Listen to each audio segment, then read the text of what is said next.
everyone, welcome back to another DIY video with me, Denise Perez. So a couple of days ago, I posted a poll on Instagram asking you guys if you wanted to see more ideas on what to do with these wee jars, and 15 of you guys responded yes. So here I am to show you 3 different ideas to reuse these recycled jars. And thank you so much to those of you that responded to my Instagram poll. It really pushed me to make today's video. Before we start today, don't forget to subscribe to my channel. It would really help me out so much. All right, so here are my 3 ideas on how to reuse these wee jars. For this first recycled jar idea, we're going to be making sort of like a skirt that's going to go around the jar. And to do that, we're going to need some macrame cord, 3 millimeters or smaller. Anything bigger would be a little too bulky for this jar. You'll need some scissors and some masking tape. So what we're doing with this wee jar idea is basically making like a little macrame skirt that's going to tie around the rim of the jar. So to do that, I am measuring double the circumference of the rim, and then I'm cutting that cord down and then taping it down to my work surface.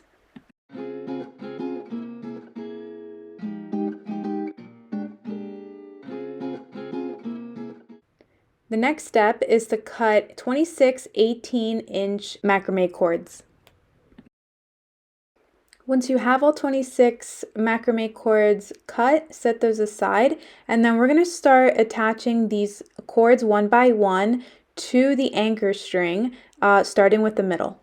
To attach these cords to the anchor string, we are going to be using what's called a lark's head knot, and to do that, what you have to do is fold your cord in half, grab the side with a loop, and then you're going to put that over and under the anchor string, and then you're going to pull the 2 strings or 2 ends of that cord through the loop, and then pull down to tighten.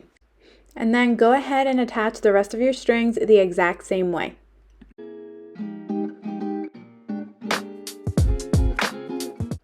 Once all of your cords are in place, we're going to be making a row of square knots. You're going to start on the left side and take the first 4 cords, grab the cord farthest to the left, and create a 4 over the 2 center cords.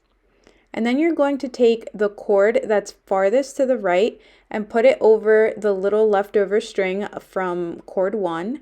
And then take the end and put it behind the center 2 cords and through the loop, and then pull the left and right cords to tighten, meanwhile pulling the center cords down to tighten.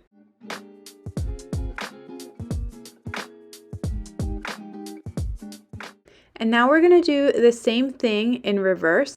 So what you're going to do is grab the right cord and make a backwards 4 over the 2 center cords.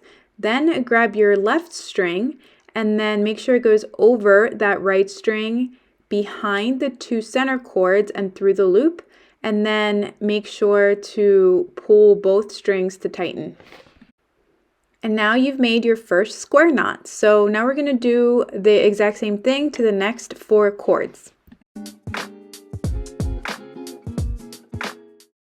Again, start with your left cord. Make a 4 over the 2 center cords, take your right string and make sure it goes over that left cord, behind the 2 center cords, through the loop, and then tighten.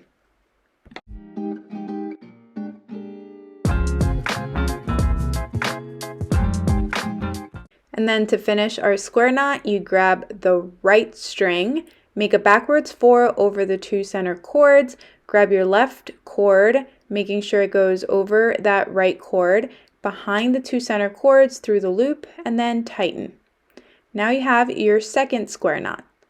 So what you want to do is continue doing this for the rest of this row.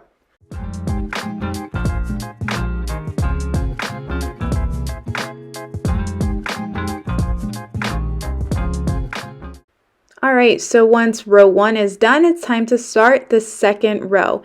So to do this, what you're going to do is take the 2 cords farthest to the right of that first square knot and then take the 2 cords farthest to the left of that second square knot, and then you're going to make a square knot with these 4 cords to start your second row, and you're going to repeat this process down row 2.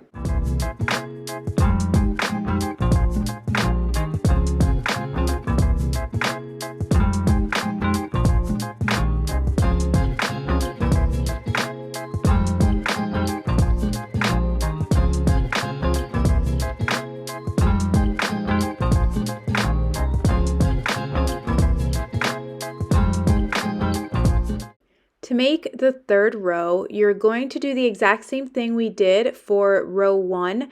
Grab the first 4 cords farthest to the left and start making your square knot there, and then you're going to repeat until you're done with that row.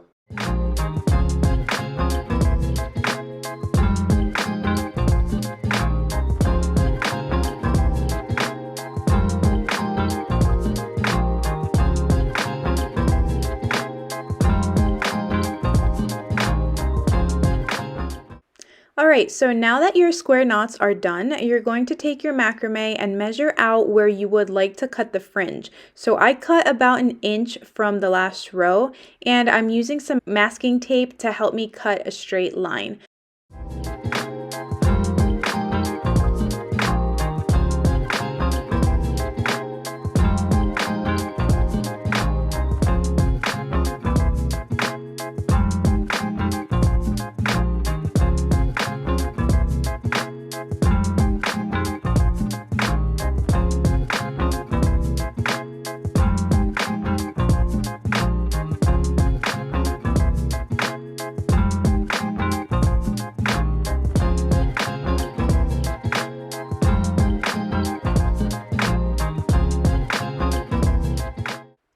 So our last few steps here are to fray the macrame with a comb and then cut away any fuzzies and even out the bottom fringe, and then tie it around your wheat jar.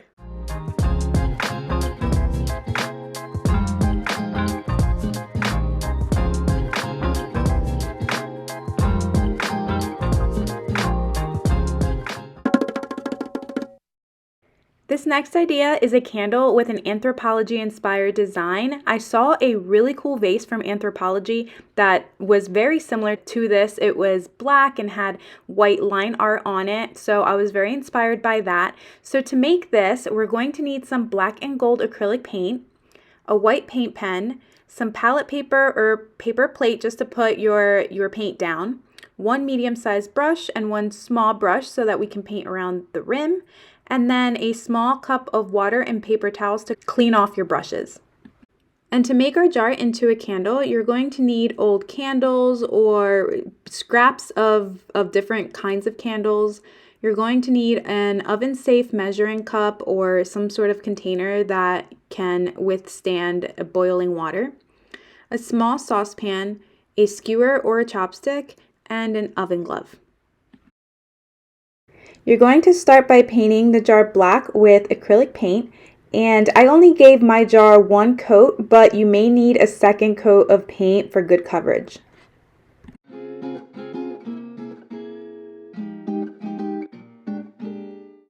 So I painted my entire jar except for the rim to let it dry, and then once that dries, you can go ahead and paint the rim.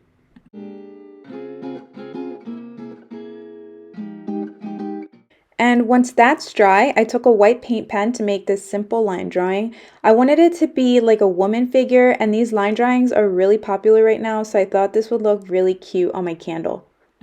It's also inspired by a really cool vase that I saw at Anthropologie, which is like over $200. So as soon as I saw it, I was like, I can make that. So that's where this design comes from. And once your design is complete, then go ahead and paint the rim this gold color. I mean, you can paint it any color you want. I just really like this gold, and I gave it 2 coats because this gold paint tends to be a little transparent. So now it's time to make our cute jar into a candle. So to do that, we're going to fill a saucepan with water and then set an oven-safe container into it. It can be like a Pyrex measuring cup or something like that. I don't have that. So I use this little porcelain little pitcher that I have that's microwave and oven safe, and it worked just fine. Then you're going to set your old candle inside of it and let it sit until it melts into liquid wax. Once the wax has liquefied, be very, very careful in handling it. I'm using this oven mitt to transfer it to my sink. And then the first thing you want to do is take the wick out because we're going to reuse it. First, make sure that your candle wick isn't going to burn your fingers off, and then you're going to take a skewer and wrap the tip of the wick around it, and then you're going to put it into the middle of your jar. This is going to ensure that your wick stands up and settles in the middle of your candle. Then pour the liquid candle wax into your jar just below the candle wick and then let it cool off so it can set.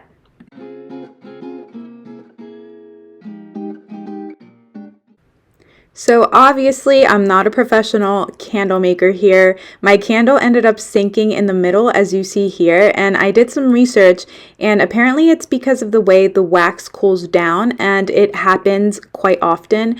So one way that I read on how to prevent this is to let the wax cool down to a certain temperature, but I don't have a thermometer or any fancy candle making insights. So to fix my candle, I simply melted more candle wax and then poured it into my sinkhole, and problem solved.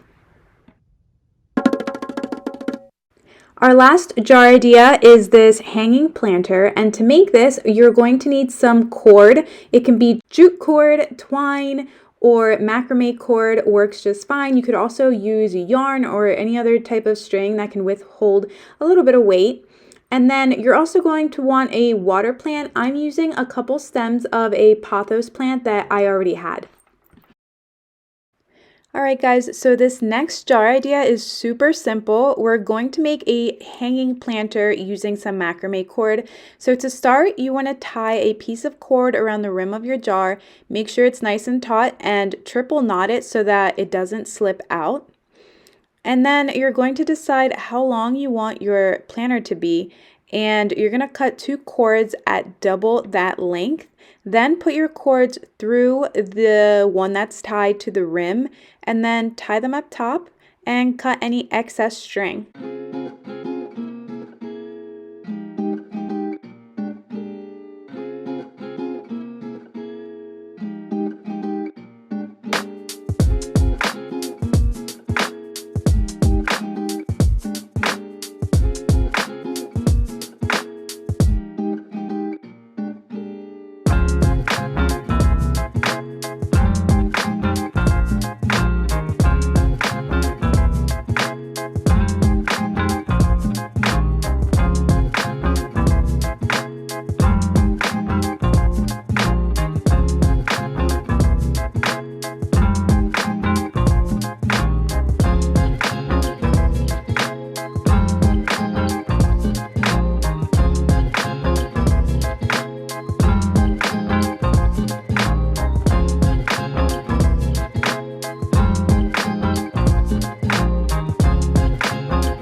Find your favorite water plant to place into your jar. I'm using a couple stems of a pothos plant, I think I'm pronouncing that correctly, that I already had. And then your planter is done, you can hang it, and it looks so adorable.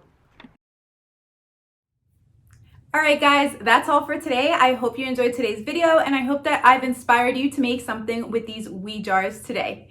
Alright, until next time guys, bye!